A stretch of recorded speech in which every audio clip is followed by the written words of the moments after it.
Someone You Should Know. A program about people you know, and even more that you don't.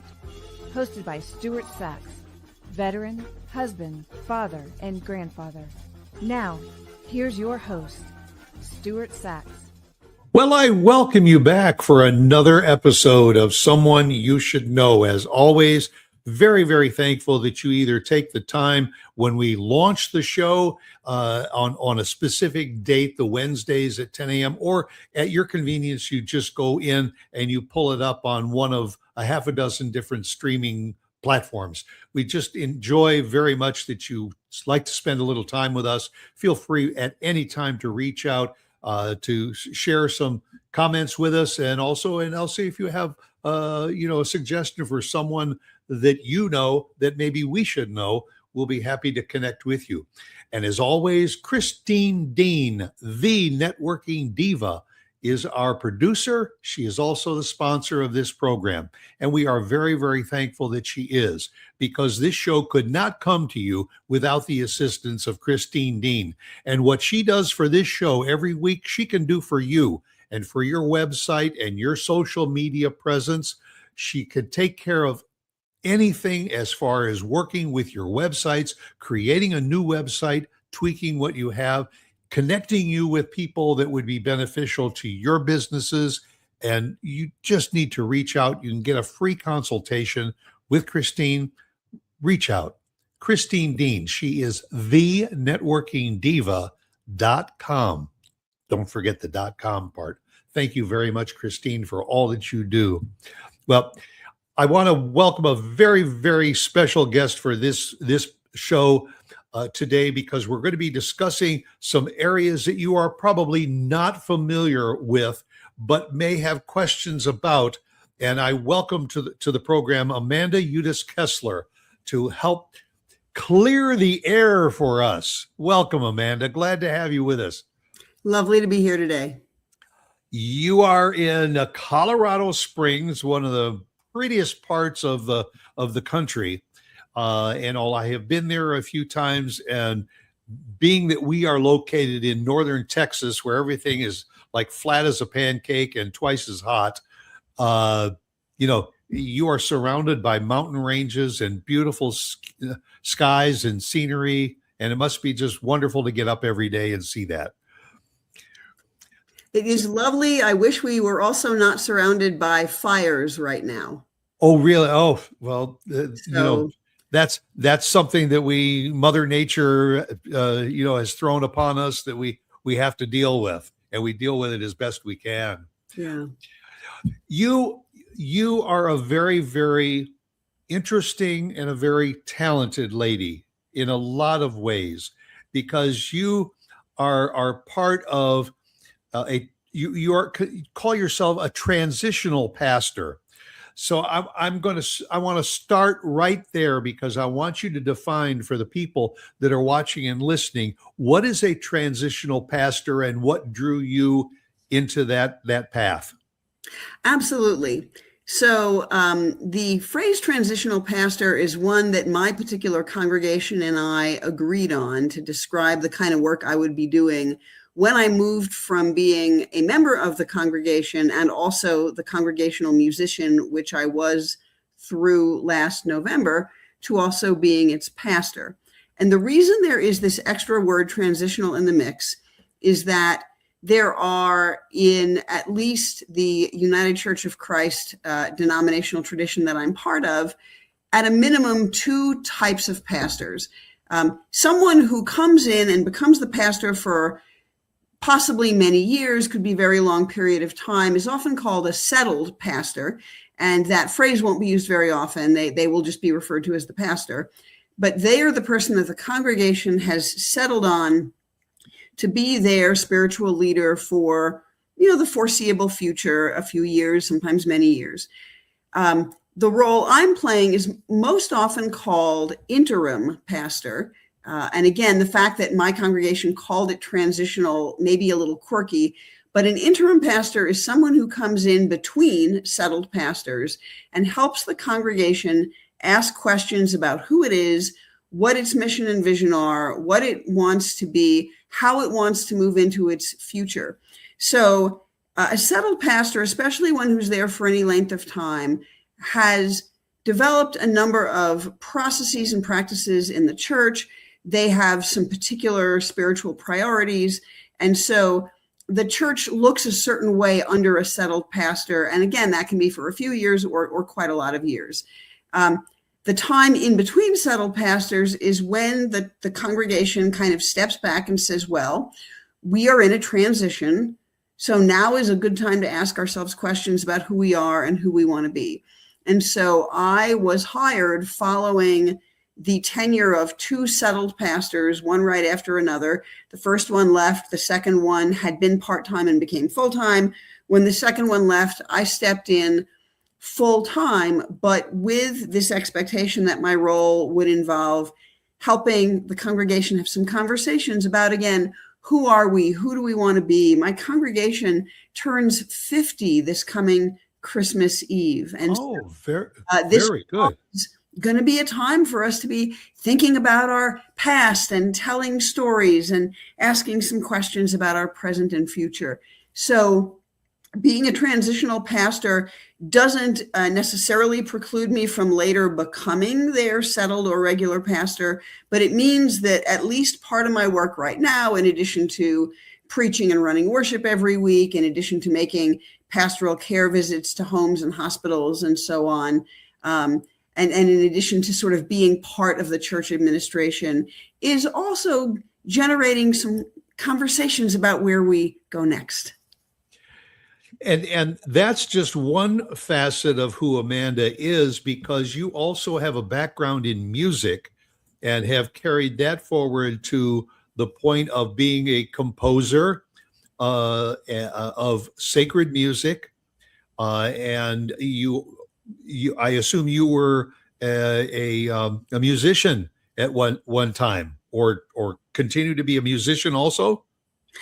So I have never tried to make a living as a musician. My father, who was a phenomenal songwriter, briefly sort of made a living as a songwriter decades ago, but it was clear watching him that was not a good way to actually make a living. Yeah, and so doesn't necessarily put the food on the table. Yeah, exactly. Good side gig. So I've written songs. I'm 60 and I've written songs since I was 12. The first few were incredibly bad, and I still remember some things about them, which are pretty funny. But over time, as happens with many teenagers, I tried to write love songs and I wrote pretty bad ones. Then I tried to start writing kind of justice songs, and they weren't terrible, but they weren't great. And eventually I stumbled into the realization that I have this capacity to write what I call progressive worship music. So this is worship music that is justice focused. It is very inclusive. It avoids language that might alienate or harm people. So I try to avoid racist language, sexist language, heterosexist language, things like that. And it also is very kind of minimal focus on anything doctrinal and maximal focus on the idea that we can be in relationship with the sacred entity we sometimes call God, and that sacred entity is all about love. And so when I specifically say my worship music or my pastoral work, or really anything I do with churches, is what I would call progressive Christian, that means that it's light on the doctrine and heavy on the love and justice and joy. And we can talk more about that as much or as little as you want. But I did sort of stumble my way into writing hymns and worship songs. I do have a website. It is not the primary website that you're seeing scrolling on the screen right now, but you can get to my music website from that website. The music website is called queersacredmusic.com. That's one long word.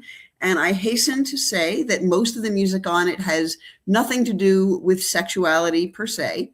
The website has that URL because the people who I think will get the most out of my music are people who would not be uncomfortable or afraid going to a website called queersacredmusic.com. But there's a wide range of stuff on it. I'm happy to talk more about that or not.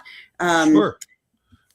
The The stage is yours, because what is your background that brought you into writing this kind of music with this kind of focus? Sure. So I started becoming a church musician, oh gosh, kind of in my 20s, I guess. I was part of a congregation, a pretty big congregation in the Boston area, and my particular piano skills and love of music and ability to write kind of wound up getting connected to my life at that church. And so I started writing some music for the choir, which I was in. And over time, I realized that writing choral music is quite hard, but writing a worship song or writing a new hymn text that could be sung to a traditional hymn tune was not particularly hard for me. I loved doing it. As someone who loved writing songs, this was just a particular way to take my energy, my skills, my training. I have a pretty good background in music theory, for example. And I've been a pianist at parties and on the rare occasion in bars and, things like that. So I had some of the musicality to bring to it. And I've been, again, writing songs since I was just about a teenager. And it turned out that I just had a sense for how to write a hymn text or a worship song, which might have new music, and that new music might be pop or folk or sound classical or be gospel, could be a wide range of things. But it just turned out that my particular engagement with progressive religion and my music background and my songwriting background, they just came together really nicely, and they have permitted me to write quite a lot of music. I think my website probably has close to 200 pieces of music on it. All of them are completely freely available, by the way. So if you are watching this and your congregation might be looking for music, everything on there is freely downloadable. So I'll say that. I have, in addition to the website, I have hymns in a handful of published hymnals. So my music is out in the world in that way. And also there is a music publisher called GIA Music, and I've written a bunch of hymn texts that they have picked up as well. So It's nice to have my stuff out in the world, hopefully inspiring and comforting people and giving them some joy. Would you say in your decades of being in the religious community, and especially with that addition of music, do you think that music today is becoming more of an active part of congregations across the country, no matter what the denomination is, that in order to draw in some of the younger generation into their communities, that emphasis on either old music done in a new style or just new music is very, very important? So I completely agree with that. And this is something that I think the evangelical traditions of Christianity are doing much better than some of the progressive traditions of Christianity right now. Several decades ago, they came to the realization that that having really singable music was going to be deeply important, and that for them in their evangelical tradition, which again is not my tradition, but I've studied it some, their goal is drawing people in the door and giving people an experience and connecting people with one another in ways that will grow their churches and enhance their particular religious goals.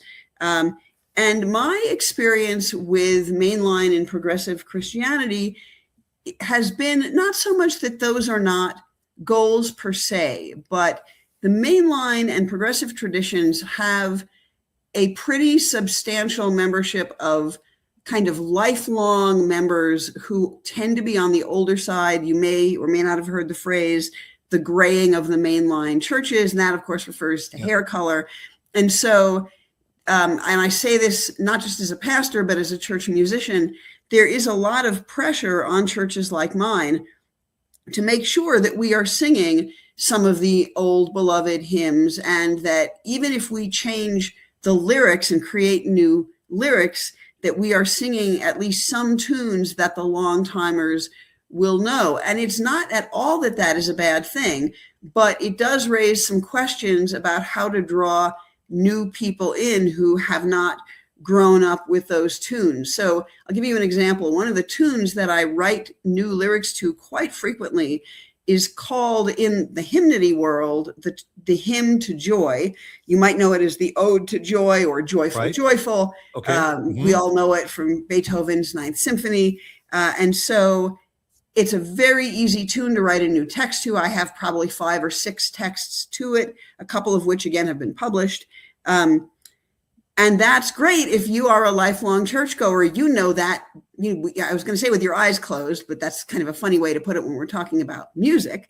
But so that's great if you are coming from a Christian tradition. If you are new to church, or if you are coming back to church after having been hurt by, say, a more conservative church because it has attitudes that you have experienced as difficult, and you're making your way back into a church, and you have decided you're willing to try a more progressive church because we are more likely to be welcoming and inclusive. And by the way, that is true, we are, but we are still singing these old hymns, even though we are sometimes singing them with newer texts. And so I think for many of us who are pastors and or who are music directors, we struggle a lot with what kind of music might attract today's younger generation, because they are really qualitatively different from us older folks in some important ways. They have shorter attention spans. This has been documented. The ways in which they interact with technology and the sort of organic experience they've had of growing up with it is different than many of us who are older. And so I think for many of us, there's still some puzzlement about what our church music lives could look like to be maximally inclusive to the broadest number of people and to inspire the broadest number of people and to alienate as few people as possible. And if someone has the perfect solution, I hope they will get in touch with me and tell me what it is. It's a two-way street, right? Sure. Well, in thinking back generations, a lot of people's lives were revolved around their churches and synagogues, and all, because the family was really all there. Today, we're spread out. We're become a more, transient society, and because of that, we're maybe disconnected from our religions. Certainly, I think it's fair to say that most religions are struggling a bit to have membership, regular membership. Some of it happened because of COVID, where the doors were closed and everybody went virtually. Now, a lot of churches and synagogues do their services both for people inside the facility as well as virtually on the internet. Well, that doesn't necessarily pay to keep the heat and air conditioning going, but what I'm starting to see is that we are reaching a point where people have taken religion and it has been knocked down a few notches on their priority lists. Whereas, decades ago, church was really higher on people's agendas. Do you see that we're starting to see maybe a little bit of resurgence among the younger people to say, because number one, because they want to have a place for their children to go for Sunday schools and everything to learn, that maybe that religion is starting to creep up a little bit more on people's priority lists?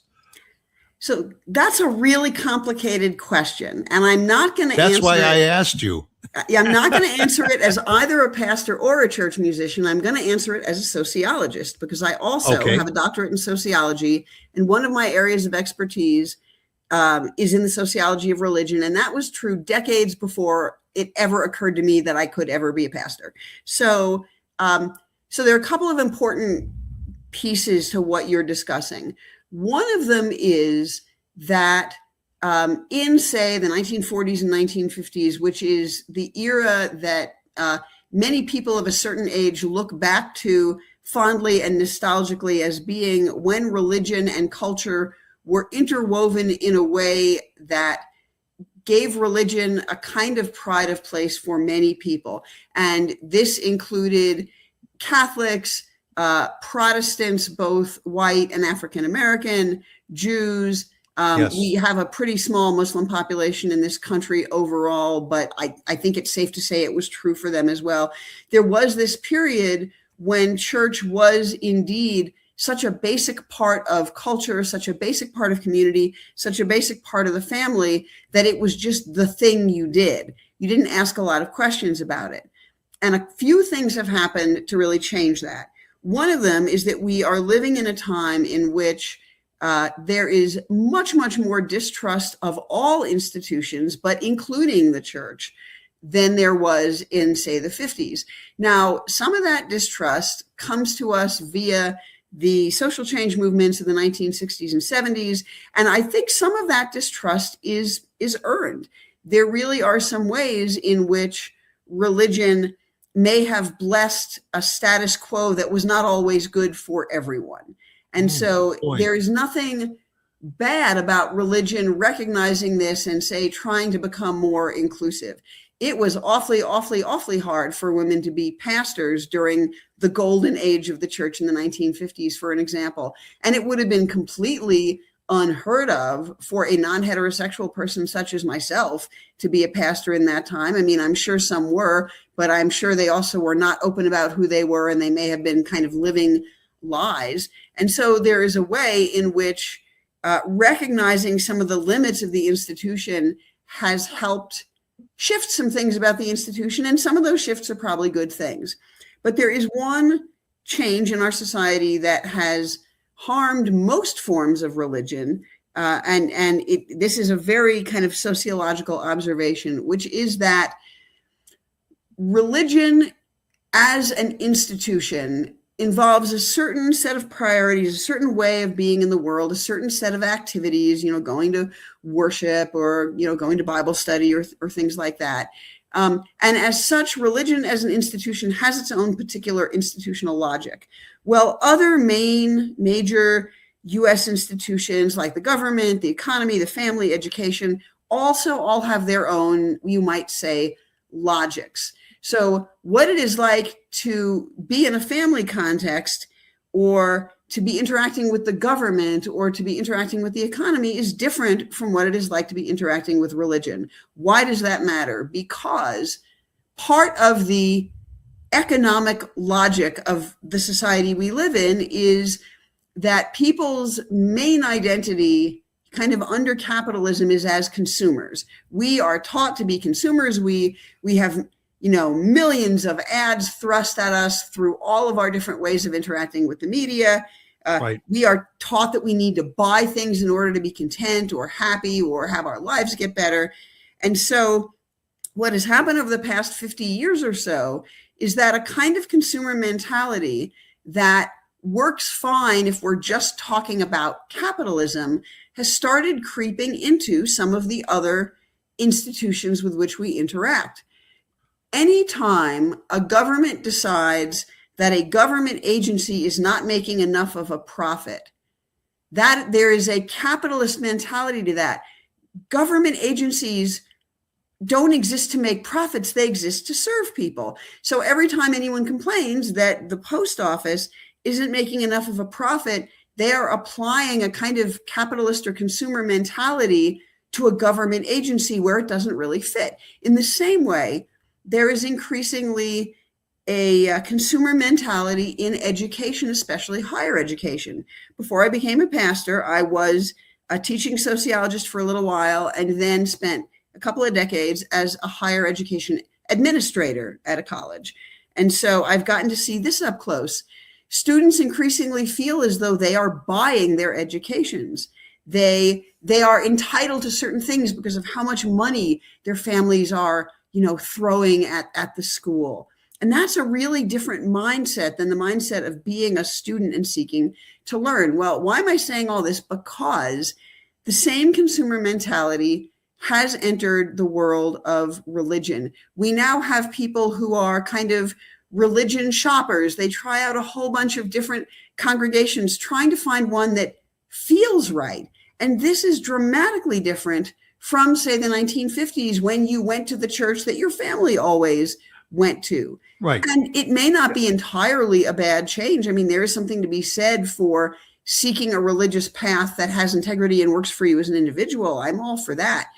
But the consumer mentality piece of it means that people are approaching religion more today than they used to, with the mindset of, what am I going to get out of this? And what is the transaction? I'm going to give them some money. I'm going to tithe, or I'm going to put some money in an offering plate. And in return, I'm going to get something back.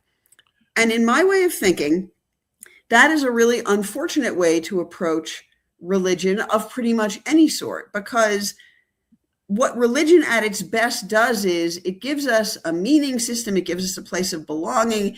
It gives us some moral guidance. It gives us some strengthening to deal with the challenges in the world. But if we are approaching religion as consumers and we're only looking for what we're going to get out of it, we miss a lot of the wisdom and gifts that religion can offer. And I'm really not restricting this to my own tradition or congregation at all. This is true of a wide range of kinds of religion. One reason why the evangelicals did so well in the 1990s and early 2000s compared to the rest of us is they recognized the consumer mentality in religion, and they started opening up these mega churches and offering coffee in the foyer. There'd be a Starbucks stand or what have you. And they had very clever ways of getting people into certain kinds of small groups to cement that sense of belonging. And so they also were clear about what their core message was, but they were willing to experiment with many different ways of sharing that message. And that was very wise, because that meant that someone who would be really bored in my congregation with our normal Sunday morning might get a lot more out of the kind of experience that an evangelical megachurch offered. They would also get a very, very different message about who Jesus was and what he was about and how we should relate to him. But the point is, that evangelical tradition was very smart about offering services and products and understanding what they were doing in the context of this religious consumerism. So today, what that means for, say, young people who have kids is they may very well check out some churches, but they are going to be much more likely to leave after one visit if they didn't like the sermon, or if no one came up and talked to them and learned their name, or if the politics of the place was in any way different from their politics, too liberal, too conservative, too whatever. So I think you're right that there is, especially post-COVID, something of a growing interest. We've certainly seen a bunch of new people come into my congregation. Some of them stay, many of them don't. But whether our congregations are well equipped to meet these people where they are and figure out both how best to serve them and also how best to invite them into the adventure that is the spiritual life, I think we're all working on that.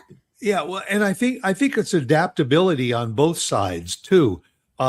What you said earlier, going back generations, you not only attended church or synagogue on the weekends, but you had Bible study during the week. You had youth groups that got together during the week. Sometimes you had a sisterhood or a brotherhood that would have a dinner get together and a guest speaker during the week. So there might be 4 or 5 opportunities during a week to interact with your congregation. That kind of went by the wayside. Today, we, as I said earlier, we're in a more transient society. People live one place, and then maybe, even though they might stay in the same city, maybe they move to a community on the other side of the city. Well, now it's not as desirable to have to travel to your congregation on that side. So you start to look at the congregation that's within a mile or two from your home. And what you just said, I think, is what's helping to bring religion back to the forefront is people will go to a service. First of all, the clergy, how the clergy interacts with the congregation through their sermons or so. That's a big point. But you brought up music earlier too. And when years ago, there might be a soloist that accompanies at a church service. Now you walk in and there's a 5-piece band up on the stage to, back up the choir and the key singers and all, to bring more of a fulfilling experience. And if people like that, they say, boy, the pastor was great, the sermon was great, the music was great, I want to go back. And so the churches are competing to be in that arena now. And I think that can only be a plus for our view of religion as a whole. Is that a fair thing to say?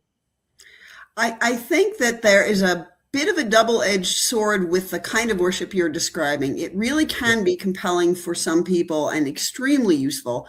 And I absolutely see why it draws certain people in. For those of us whose congregations either are too small to pull that off or aren't too small but don't elect to do that, I think one of our hesitancies is that kind of worship can start edging over toward feeling like a performance, like you're attending a concert.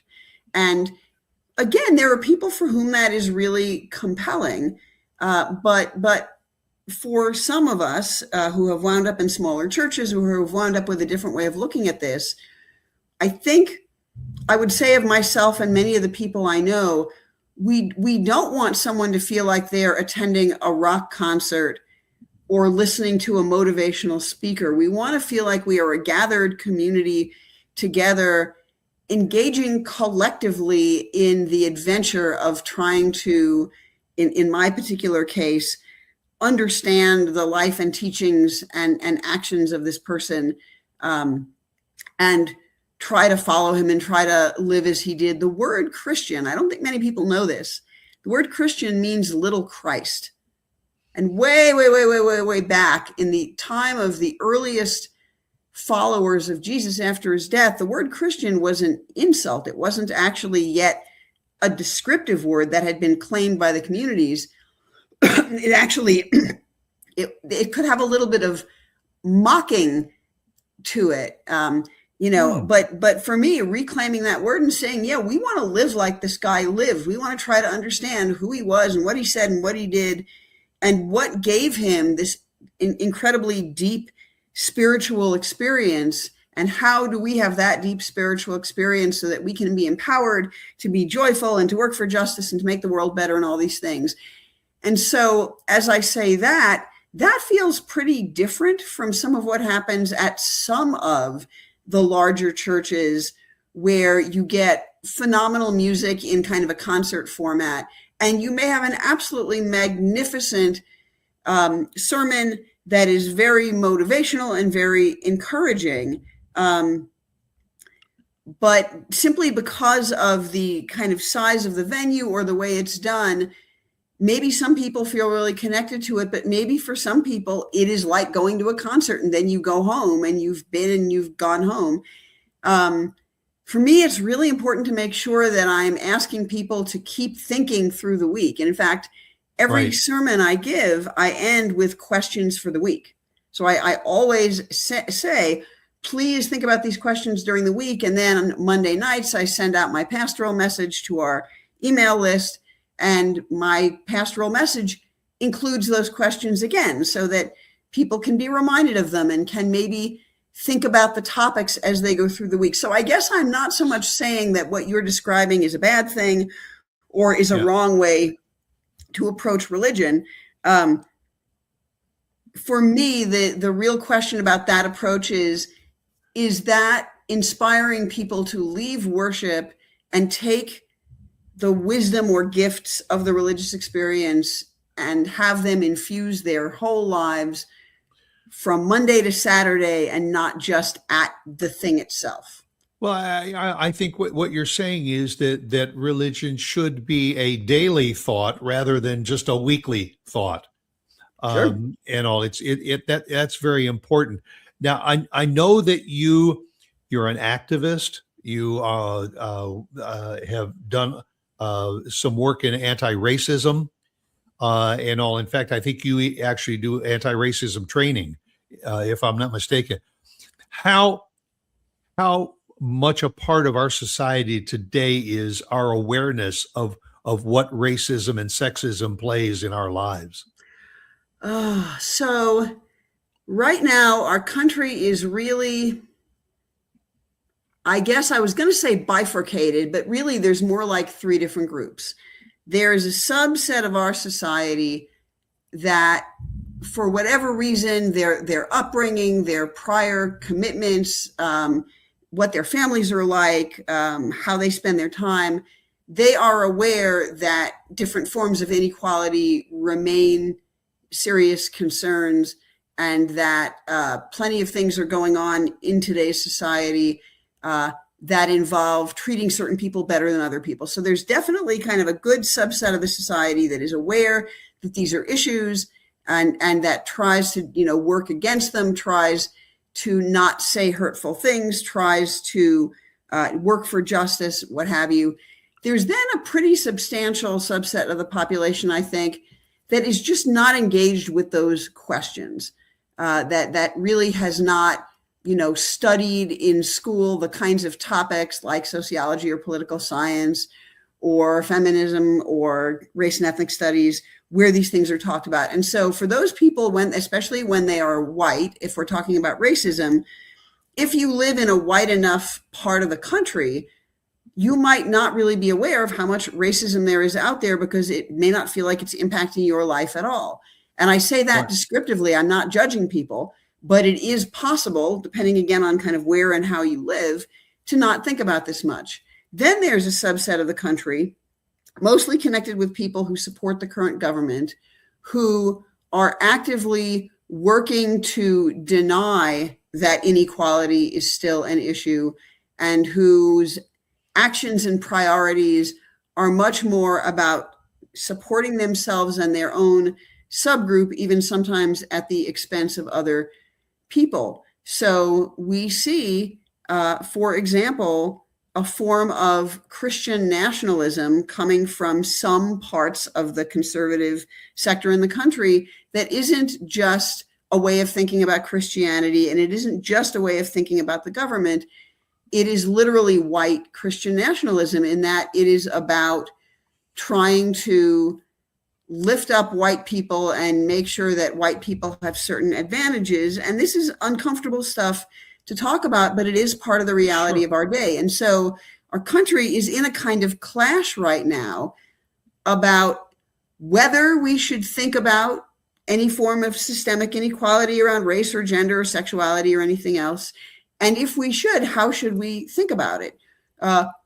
Who should get to reap the benefits of this country? I mean, we just passed our 250th anniversary as we are recording this, and we have this beautiful language from the founders about all people being created equal. It did say all men, and they certainly weren't thinking of women as equal to men, but today some of us do. So the idea that all people are created equal, the idea that all people have the right to life, liberty, and the pursuit of happiness, that really sounds like we should be supporting everyone in our country really having a chance to have a good life. And yet there are differences within our country about who should get to have a good life. And again, I'm sad to put it that bluntly, but I'm afraid I think that is what we're looking at. I wholeheartedly agree, because I think that ultimately our ultimate unity will be the sum of our diversities. And if we bring our, people, I'm very active in an interfaith alliance in the community where I am.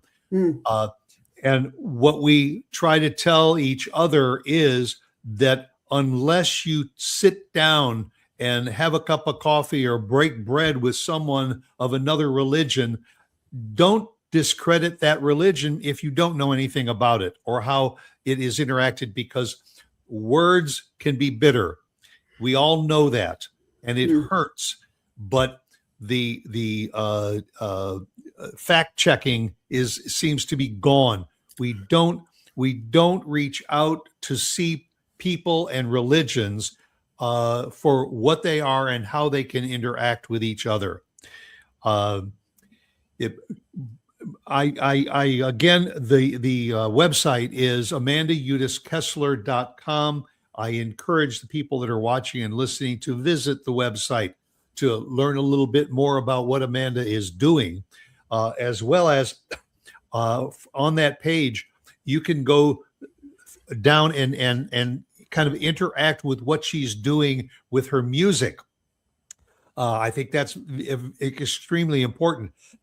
I think it's underneath. Is it underneath the home button? I think. Yep, it's a little further down than what we're looking at right now. Yeah, and there's a lot of very interesting stuff there. And something that Amanda stated earlier is that there's a contact button on that site too. If you want to reach out to her because you have questions, concerns, and would like to know more about what she stands for and represents, reach out to her. She's there for you.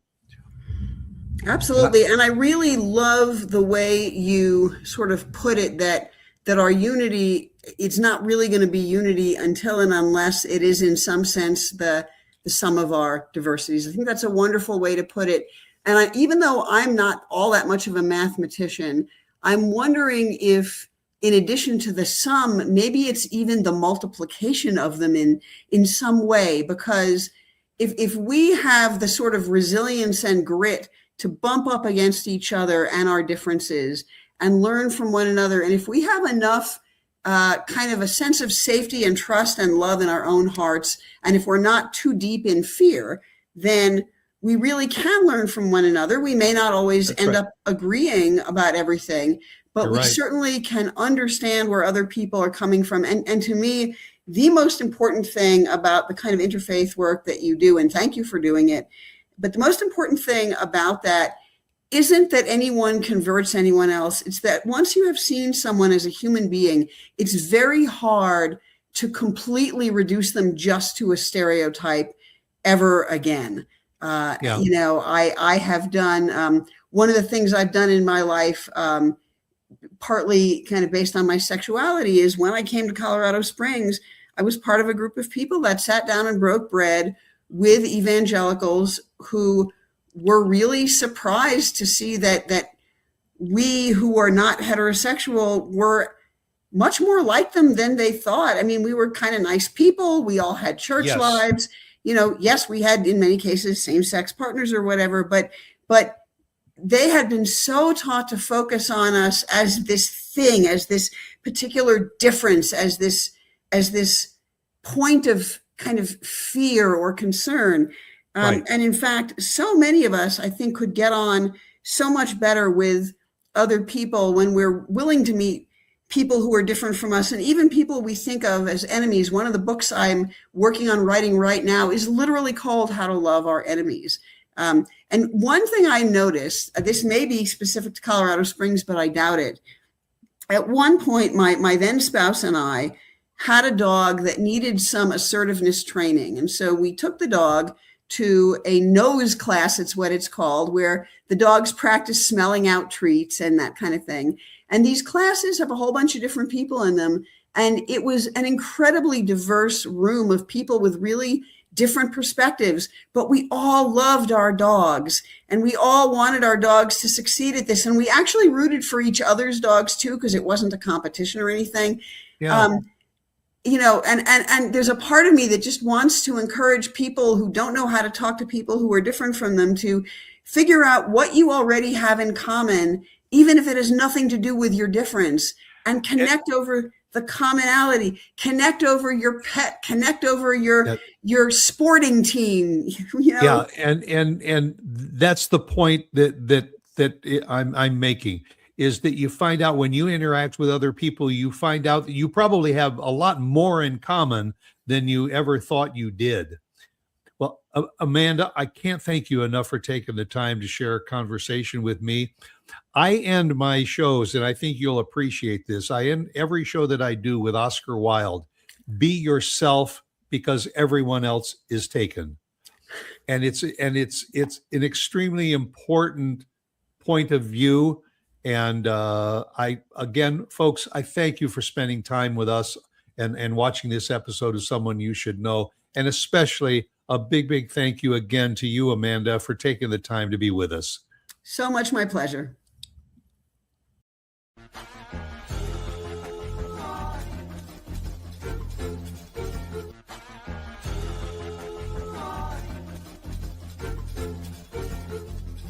Someone You Should Know.